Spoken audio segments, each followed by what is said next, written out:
Jumpa lagi dengan saya, Willy The Rooms, tetap di The Sinners Channel.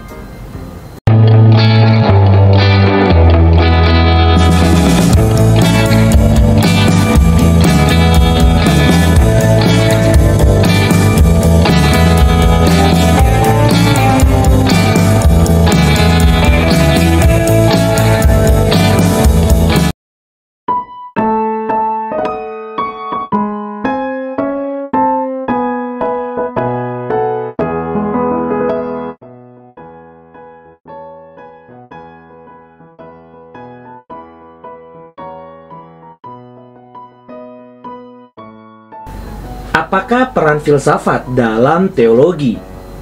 Pemakaian filsafat dalam disiplin teologi memiliki sejarah yang panjang dan seringkali diterima dengan rasa curiga dan was-was. Kutipan sebelumnya diambil dari salah satu tulisan Thomas Aquinas, seorang tokoh utama dalam sejarah gereja di abad pertengahan, yang terkenal karena tafsirannya terhadap tulisan-tulisan filsuf besar Yunani, Aristotle, dan karena usahanya untuk memakai filsafat dalam teologi. Pada akhirnya, di mata sebagian besar orang Kristen, Aquinas lebih diingat sebagai seorang filsuf ketimbang seorang teolog, apalagi penafsir Alkitab. Padahal, jabatan yang diemban oleh Aquinas semasa hidupnya adalah sebagai Baccalaureus Biblicus dan Magister in Theologia.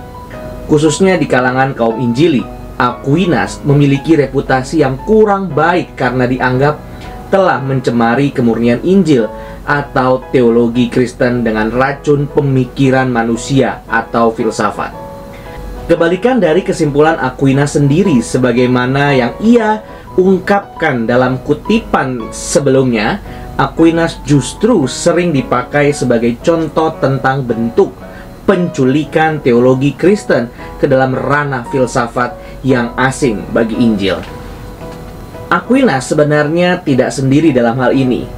Jika kita menyimak sejarah perkembangan iman Kristen dengan teliti, mulai dari sejak zaman gereja mula-mula, sikap seperti yang dimiliki oleh Aquinas ada pada banyak tokoh utama dalam sejarah kekristenan.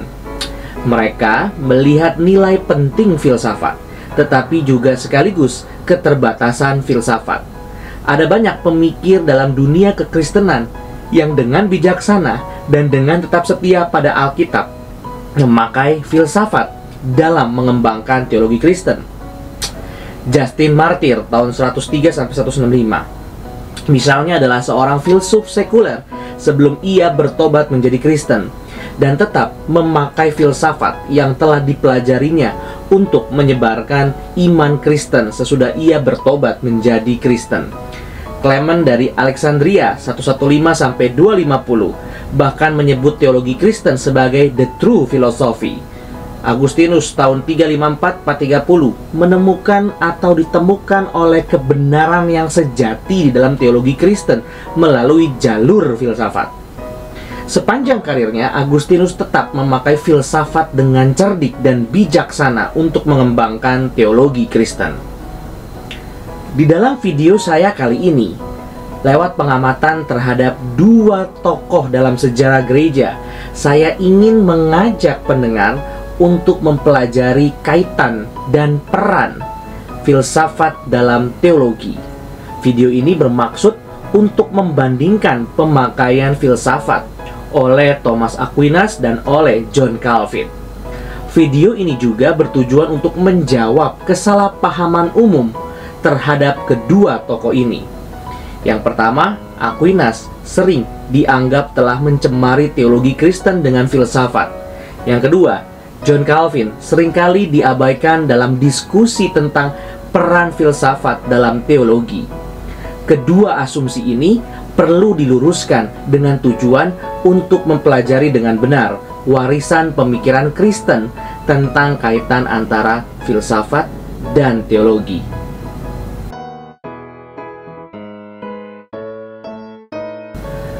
Sebelum kita mengamati secara khusus bagaimana kedua tokoh tersebut memakai filsafat dalam teologinya, ada baiknya kita memperhatikan terlebih dahulu beberapa peringatan berikut ini.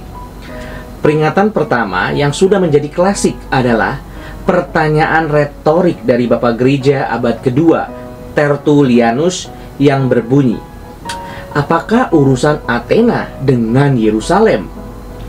Atau dengan kata lain, ia bertanya secara retorik, apa urusan filsafat dengan teologi? Apa urusan pemikiran manusia dengan wahyu dari Allah? Peringatan lainnya lagi tertera dalam salah satu pernyataan dari Martin Luther. Salah besar jika seseorang berkata bahwa tanpa Aristoteles, seseorang tidak dapat menjadi seorang teolog. Justru sebaliknya, seseorang hanya akan menjadi seorang teolog jikalau ia mengabaikan Aristoteles. Baik Tertullianus maupun Luther mengingatkan kita bahwa filsafat tidak ada sangkut pautnya dengan teologi.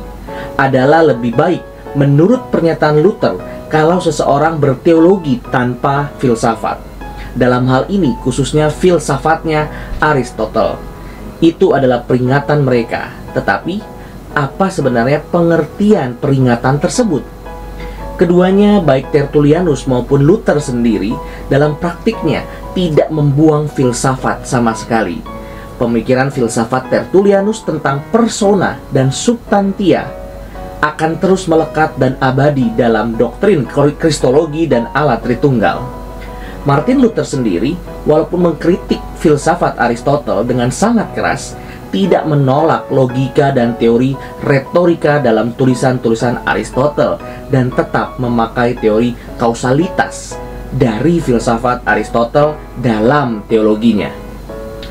Peringatan Tertullianus dan Luther mengingatkan kita tentang nasihat Rasul Paulus dalam Kolose 2 ayat yang ke-8, yaitu agar kita berhati-hati supaya jangan ada yang menawan kita dengan filsafat yang kosong dan palsu menurut ajaran turun-temurun dan roh-roh dunia, tetapi tidak menurut Kristus. Baik Aquinas maupun Calvin, keduanya menyadari peringatan ini. Keduanya juga menunjukkan bahwa di dalam ayat ini Rasul Paulus bukan menolak filsafat itu sendiri, tetapi filsafat yang disalahgunakan, yang kosong, yang bertentangan dengan Kristus. Aquinas menulis, tetapi apakah mungkin semua tradisi dan hasil pemikiran manusia kita tolak? Saya menjawab tidak. Kita hanya menolak pemikiran manusia yang semata-mata lahir dari tradisi-tradisi dan hasil pemikiran manusia yang tidak sejalan dengan Kristus.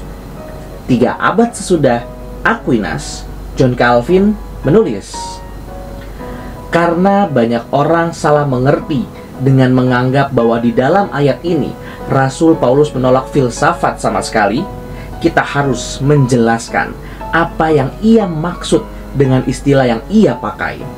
Menurut pendapat saya, yang Paulus maksud adalah segala sesuatu yang manusia pikirkan ketika ia ingin menjadi bijak menurut ukurannya sendiri, dengan memutar akalnya sendiri supaya seolah-olah tampak masuk akal.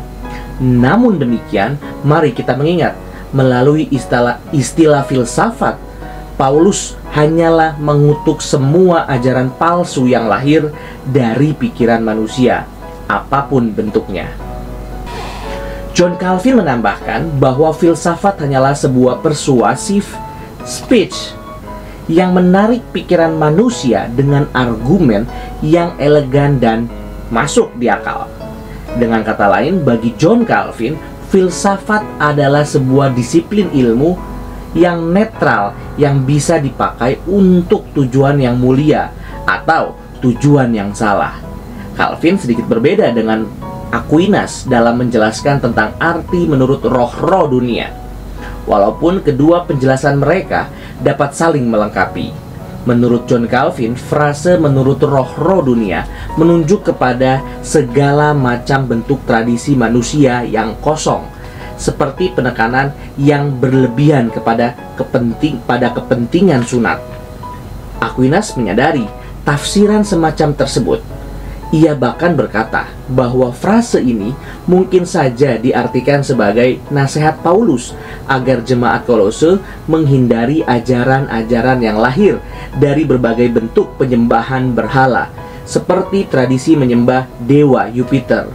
Tetapi Aquinas lebih merasa puas untuk mengartikan frase menurut roh-roh dunia sebagai bentuk filsafat yang mencoba untuk mengukur kebenaran iman Kristen dengan standar pemikiran manusia yang sifatnya terbatas. Pemikiran yang lahir dari kerinduan semacam ini pada dasarnya kosong dan menipu.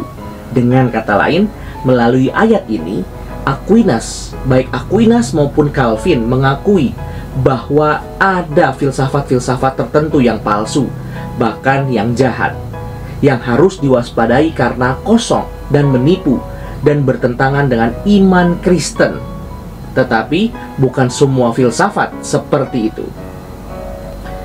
Dalam video-video berikutnya, kita akan membahas masing-masing dari tokoh Thomas Aquinas dan John Calvin dalam membahas pemakaian filsafat dalam teologi, dan akan saya akhiri dengan refleksi dan kesimpulan. Sekian dulu video dari saya. Ini adalah sebuah pengantar. Terima kasih. Tuhan Yesus memberkati.